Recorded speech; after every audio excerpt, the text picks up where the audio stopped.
Welcome to Kenton's videos. Enjoy the video. You start by confirming backups so you won't lose data.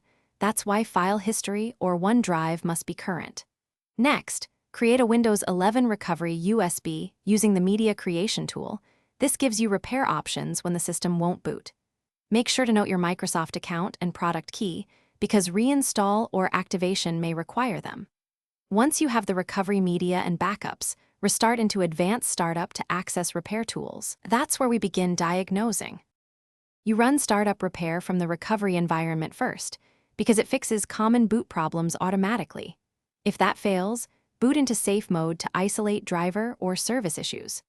Then open an elevated command prompt and run sfc/scano to repair corrupted files, followed by dism/online/cleanupimage/restore health to restore the image.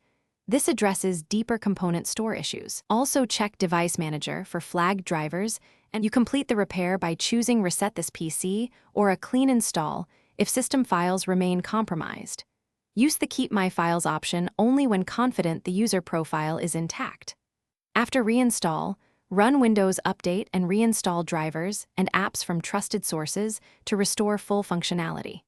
If problems persist, collect diagnostic logs using Event Viewer and the CBS log. Then revert to your recovery USB to perform a targeted reinstall.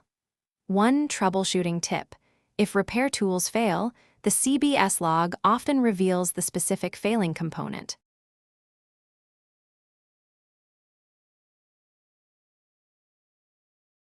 Thanks for watching. Consider subscribing if we helped you.